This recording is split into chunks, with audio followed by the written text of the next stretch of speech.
Okay, so this is class fifth of the ethics. तो सबसे पहले हम बात करेंगे कि क्या रोल है हमारी स्कूल्स का ह्यूमन वैल्यूज़ में। तो जैसे कि याद रखना है, स्कूल से रिगार्डिंग कोई क्वेश्चन आएगा तो इस थिंकर को मेंशन करेंगे, दैट इज़ सुदरलैंड। ठीक है, इन्होंने बोला कि जो स्कूल है नॉट ओनली थिंक अबाउट, उनको सिर्फ सोचना नहीं चाहिए मॉरलिटी के बारे में, बल्कि उनको मॉरल्स को सिखाना चाहिए बच्चों को। ठीक है, देन अगर हम बात करें तो वो उनको क्या टीच करना चाहिए, इंटरडिपेंडेंस टीच करना चाहिए, कि सारे बच्चे एक दूसरे पर डिपेंडेंट है ना, जिससे कि cooperation, coordination, team work, team spirit जैसी भावनाएं हैं। लव एंड केयर सिखाना चाहिए, साइंटिफिक टेम्पर मतलब लॉजिकली सोचना, ये हमारे इवन प्रियम्बल में भी है। तो ये हमें जो स्कूल्स को सिखाना चाहिए, डिसिप्लिन सिखाना चाहिए, बिलोंगिंगनेस की फीलिंग सिखानी चाहिए। So these are the things जो एक स्कूल टीच भी करता है। इवन इंटरडिपेंडेंस हमें सिखाता है ना, लव एंड केयर सिखाता है, साइंटिफिक टेम्पर सिखाता है कि जो लॉजिकली चीज़ों को देखा जाए, एंड देन डिसिप्लिन सिखाता है, बिलोंगिंगनेस सिखाता है। अब चैलेंजेस क्या हैं, तो जनरली ये फोकस करते हैं हमारी सिलेबस पे एंड ग्रेड्स पे ही ज़्यादा जो है फोकस रहता है हमारे स्कूल्स का। सो वो एक बहुत बड़ी प्रॉब्लम है। उसके लिए मॉरलिटी के लिए टाइम नहीं मिलता, मॉरल वैल्यूज़ के लिए टाइम नहीं मिलता। Then there is a profit motive है कि भाई उनको तो सिर्फ पैसे छाप रहे हैं। वैल्यूज़ थ्रू को करिकुलर्स भी हम बहुत सारी वैल्यूज सीखते हैं, स्पेशली जैसे कि स्पोर्ट्स है, म्यूजिक है, डांस कंपटीशन, इन सबसे हम क्रिएटिव वैल्यू सीखते हैं, कुछ नया सीखते हैं, to do the things in a creative way, हम वो सीखते हैं। स्ट्रॉन्ग एंड हेल्दी बनना सीखते हैं, हमारी बॉडी स्ट्रॉन्ग बनती है, हेल्दी बनती है। हम टीम स्पिरिट एंड टॉलरेंस सीखते हैं। ठीक है, टीम स्पिरिट, क्योंकि टीम्स में काम कर रहे हैं तो उससे हमारे अंदर टॉलरेंस आ रहा है बाकी बच्चों के प्रति, जो भिन्न भिन्न जो है लैंग्वेज बोलते होंगे, कल्चर के होंगे, राइट, रिलीजन के होंगे। ठीक है, give emotions a vent to develop a philosophical values, plus में हमारे इमोशंस को कैसे हम एक वैल्यू में कन्वर्ट करें, कैसे उनको बैलेंस करें, वो चीज़ भी हमारे जो स्कूल्स हैं वो हमें सिखाते हैं। जैसे कि हार जाएं तो उस हारने की इमोशन को हम किस तरीके से उससे लर्निंग लें तो ये एक वैल्यू बन जाता है, वो कैसे सिखाते हैं, वो हमारी स्कूल सिखाते हैं। ठीक है, बेसिक बेसिक चीज़ें हैं, इसमें ज़्यादा कुछ नहीं है, बट येस स्टिल जो वर्ड नया आ जाता है, कोई लाइन ऐसी आ जाती है तो उसको लिखते रहना है। Then there is a role of teachers. Teachers का क्या रोल होता है, सबसे पहले लिंग्विस्टिक वैल्यू सिखाते हैं वो कम्युनिकेशन के थ्रू। हम कम्युनिकेट करते हैं डिफरेंट लैंग्वेजेस में, लैंग्वेजेस भी सीखी जाती हैं स्कूल में, तो उससे हम लिंग्विस्टिक वैल्यू समझते हैं। सोशल वैल्यू हम समझते हैं सोशल साइंस जब हम पढ़ते हैं। इन्वायरमेंट वैल्यू समझते हैं जब हम ज्योग्राफी के बारे में पढ़ते हैं, इन्वायरमेंट के बारे में पढ़ते हैं। इकोनॉमिक वैल्यूज हम समझते हैं, जैसे कि इंक्लूसिविटी, इंक्लूसिव होना, सबको इंक्लूड करना। तो ये सारी भावनाएं हैं, सारी वैल्यूज़ जो है हमारी टीचर्स ही तो हमें सिखाती हैं। अब ज़रूरत क्या है, ज़रूरत है कि हम सिर्फ रिस्ट्रिक्ट ना रहें सिलेबस तक, सिर्फ सिलेबस ना सिखाएं, बाकी भी चीज़ें सिखाएं, है ना, प्रैक्टिकलिटी सिखाएं लाइफ में। ठीक है, हमें डिज़ायरेबल एंड कंस्ट्रक्टिव चेंजेस वो स्टूडेंट में लेके आए, ऐसा चेंज जो खुद से वो डिज़ायर करे। ठीक है, तो वो ऐसा माहौल क्रिएट करे, ठीक है, जो कि चेंज लाए बच्चा अपने अंदर। इनकरेज करे स्टूडेंट को कि सेल्फ रिफ्लेक्ट करो, अपनी गलतियों को देखो, है ना, जैसे टेस्ट होता है तो टेस्ट में बोलो कि अपनी गलतियों को देखें एंड देन उसको इम्प्रूव करके लाएं घर से।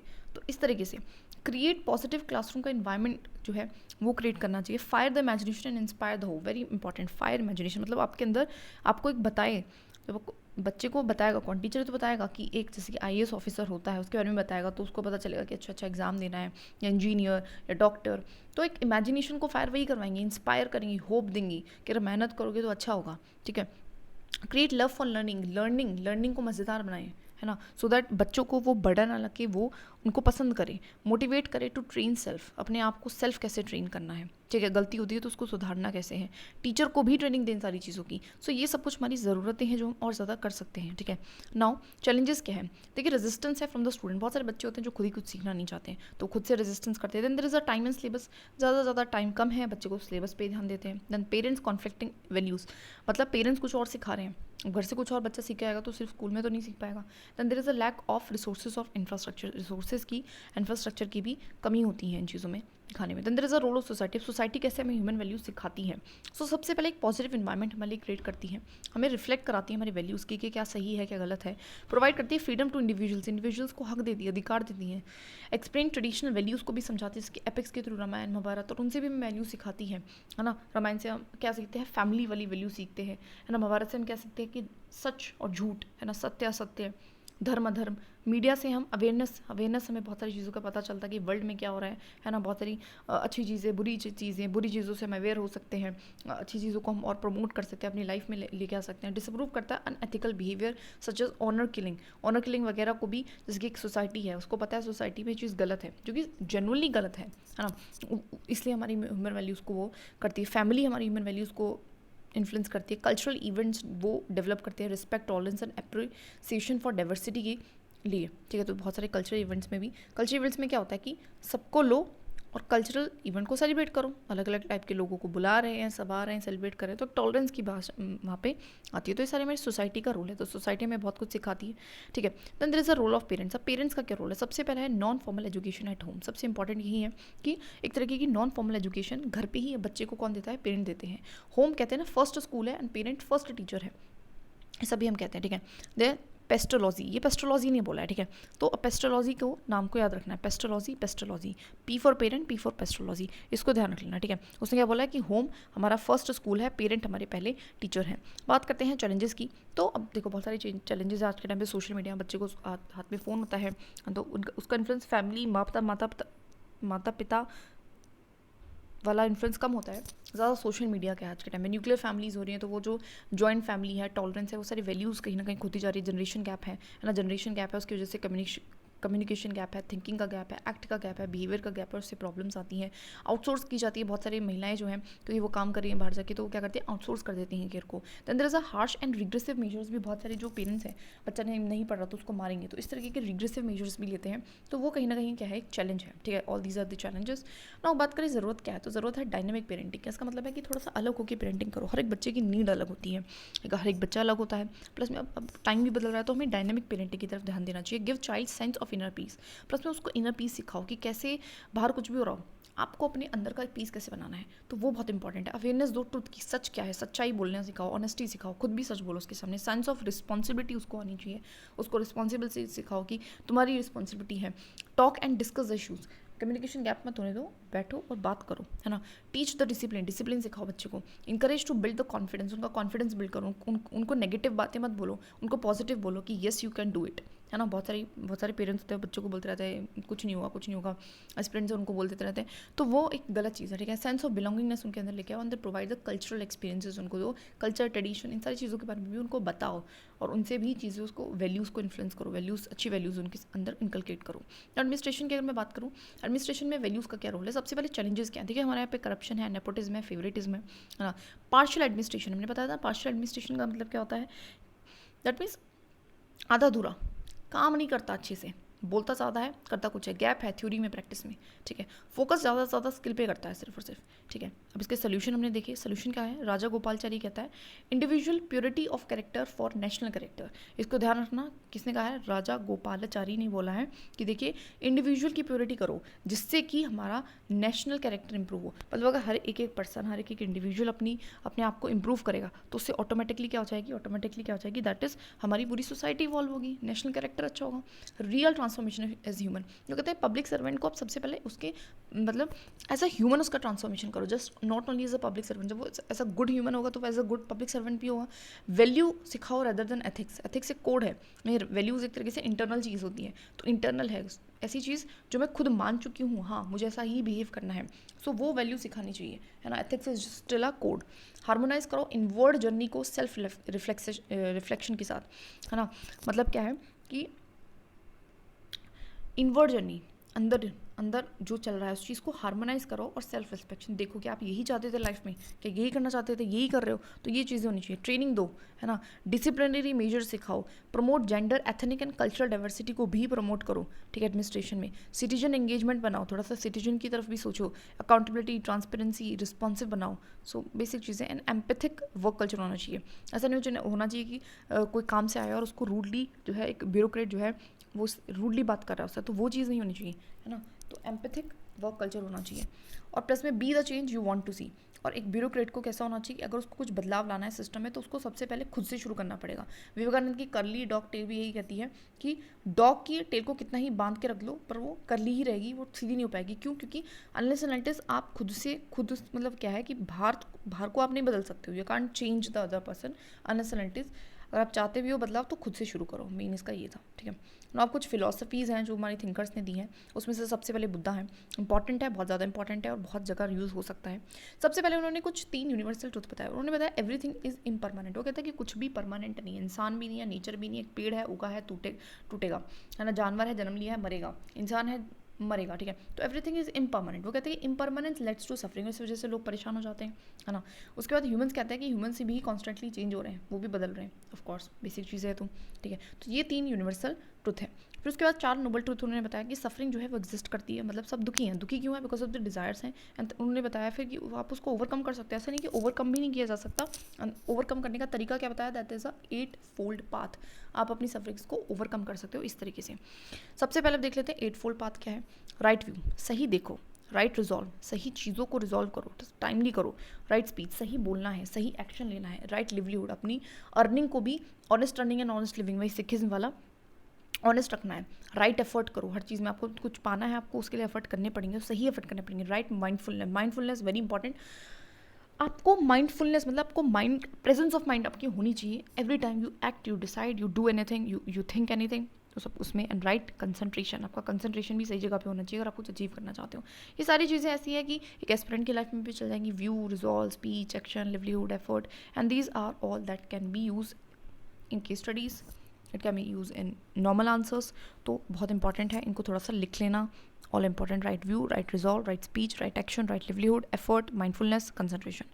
नाउ बात करते हैं 5 प्रिसेप्ट्स की। वो कहते हैं कि 5 ऐसे बहुत बुरे काम जो हैं वो कौन से हैं, that is harming living being. वो कहते हैं किसी को भी हार्म करना, किसी को भी नुकसान पहुंचाना सबसे बुरा काम है।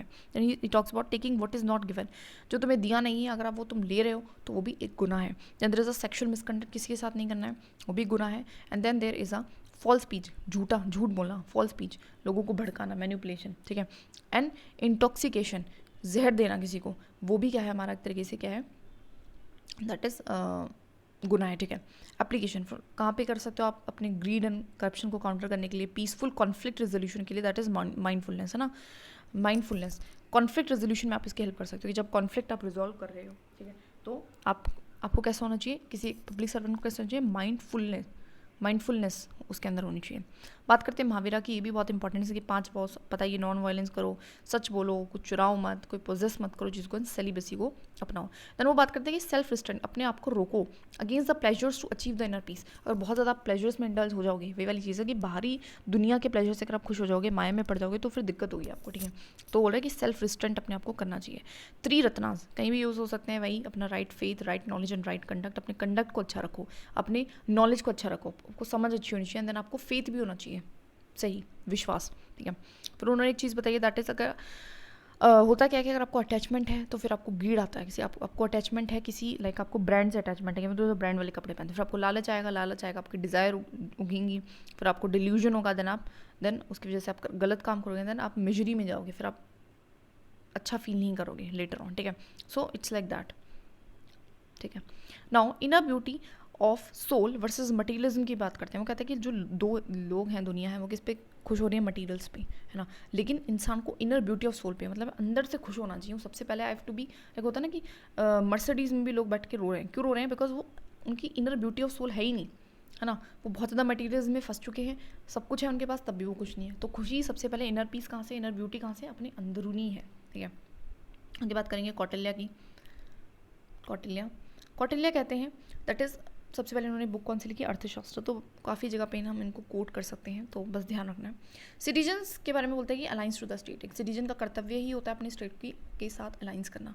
तो you can also right it in like, अगर कोई इंडियन है जो कि सपोर्ट करे टेररिज्म को, तो उसके लिए यू कैन यूज़ कि वो अलाइंस नहीं कर रहा है to the state as per the Kautilya.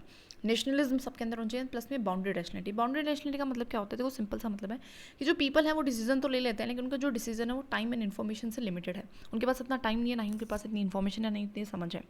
तो बस ये बात बोली है, तो इसलिए डिसीजन कौन लेगा, गुड लीडर। गुड लीडर कौन होता है, face of nation and reflection of society. वो सोसाइटी कैसी है उसको रिफ्लेक्ट करेगा, और नेशन का एक फेस है, राइट। जैसे कि PM Modi is a face of our nation India, right. यथा राजा तथा प्रजा, बोला जाता है कि जैसा लीडर होगा वैसी ही प्रजा बन जाएगी। लीडर अच्छा है, लीडर अच्छे काम कर रहा है, तो प्रजा भी वैसी रहेगी। Goal is welfare. वो कहता है कि जो लीडर है उसका गोल क्या होना चाहिए, वेलफेयर करना, लोगों का भला ही है अंत में, ठीक है। दिस कैन ऑल्सो भी इंपॉर्टेंट।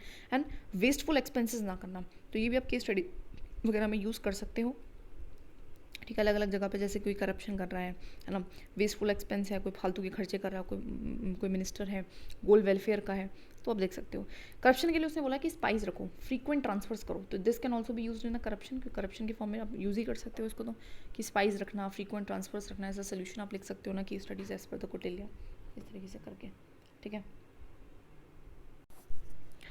ठीक है। Then this frequent transfers and spice. So now is a Kabir. Kabir जो है वो क्या बोलते हैं, वो बोलते हैं इक्वलिटी के बारे में बात करते हैं। इक्वलिटी वाले में जनरली सबने बात करी है। मेन वो बोलते हैं कि यूनाइट विद गॉड, अगर आपको गॉड से मिलना है ना तो आपको एथिकल कंडक्ट करना पड़ेगा। वेल ऑल दो सिखिज़्म में भी यही बात है, इस्लाम में भी यही बात है, हिंदुज़्म में भी यही बात है, सब में यही बात है। तो इफ़ एनी केस भूल जाते हो नाम तो भी याद थोड़ा बहुत बस ध्यान रख लेना, कुछ भी लिख दो कोई फ़र्क नहीं पड़ता। मर्सी एंड फॉरगिवनेस की बात करी उन्होंने कि भाई दया होनी चाहिए और फॉरगिव करो, ठीक है। तुलसीदास बोलते हैं कि वर्नाकुलर रेनिसेंस, अब ये एक इंपॉर्टेंट कीवर्ड हो जाता है और किसी ने बात भी नहीं करी इनके बारे में। तो तुलसीदास ने बोला है कि रिवाइवल करो रीजनल लैंग्वेज एंड कल्चर का, तो आप यूज़ कर सकते हो किसी भी केस स्टडी में, किसी उस चीज़ में, ठीक है। ड्यूटी क्या है, गुड ऑफ अदर, वो कहते हैं कि हमारी क्या ड्यूटी, किसी का भी कर्तव्य क्या है कि दूसरों को भला करना। वही वाली बात है, सबने कही है ये चीज़ है ना, तुलसीदास, कबीर, सिखिज्म, नानक गुरु, इस्लाम में सबने, ठीक है। गुड विल प्रिवेंट मिजरी, वो बोलता है कि अगर सही करोगे तो मिजरी से बचोगे, है ना। मिजरी वाली बात इन्होंने भी बोली, इन्होंने मर्सी बोला, मिजरी वाली बात इन्होंने भी बोली थी, दैट इज़ इन्होंने, ठीक है। तो वो कहते हैं अटैचमेंट एंड ग्रीड से मिजरी होता है, तो अच्छा करने से क्या होगा, मिजरी नहीं होगी, वही वाली चीज़ है, ठीक है। आगे टैगोर क्या बोलते हैं, टैगोर बोलते हैं ह्यूमनिज्म के बारे में, ह्यूमनिज्म भी इंपॉर्टेंट है। वो कहते हैं कि find good through service of man, same चीज़ है कि लोगों का भलो करो, दूसरों का भला करो तो आपको गॉड की प्राप्ति होगी, आपको अच्छा प्राप्ति होगी। प्योरिफिकेशन हार्ट की बात करते हैं, कहते हैं अपने दिल को प्योरीफाई रखो, ठीक है। फियरलेसनेस, गीतांजलि की बात करते हैं, सबसे इंपॉर्टेंट है गीतांजलि। गीतांजलि मीन्स फियरलेसनेस, एक होता ना कि ऐसे लिख सकते हैं कि that civil servant should follow the principle of Gitanjali, bracket में लिख लो फियरलेसनेस एज पर टैगोर, ठीक है, Rabindranath Tagore.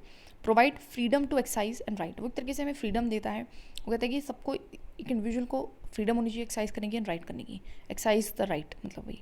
Nationalism and patriotism होनी चाहिए, सेम जैसे कौटिल्य ने भी बोला था, नेशनलिज्म होनी चाहिए। And there is a creativity and innovation for social progress, की ये भी बात करते हैं कि क्रिएटिविटी होनी चाहिए, इनोवेशन होनी चाहिए। सबसे इंपॉर्टेंट इनका है that is a humanism, purification of soul and the Gitanjali, आप यूज़ कर सकते हो in the context of Tagore, humanism, purification of heart and Gitanjali. अच्छा, मैं एक बोनस टिप यहाँ से ये देना चाहती हूँ दैट इफ़ एनी केस अगर आपको कोई प्रिंसिपल याद आ रहा है, कोई कीवर्ड याद आ रहा है, लेकिन आपको उसका थिंकर याद नहीं आ रहा, तो कोई नहीं, कोई भी नाम लिख दो, कोई दिक्कत नहीं है। कोई यूपीएससी का जो एग्जामिनर है वो जाके चेक नहीं करने वाला, ओके। सो बस इतना होना चाहिए कि एग्जाम में मुझे थिंकर्स का नाम इनकलकेट करना है, कीवर्ड्स इनकलकेट करने हैं, रियल लाइफ एग्जाम्पल्स इनकलकेट करने हैं, थोड़ा बहुत इधर उधर हो जाएगा, कोई दिक्कत नहीं, ओके।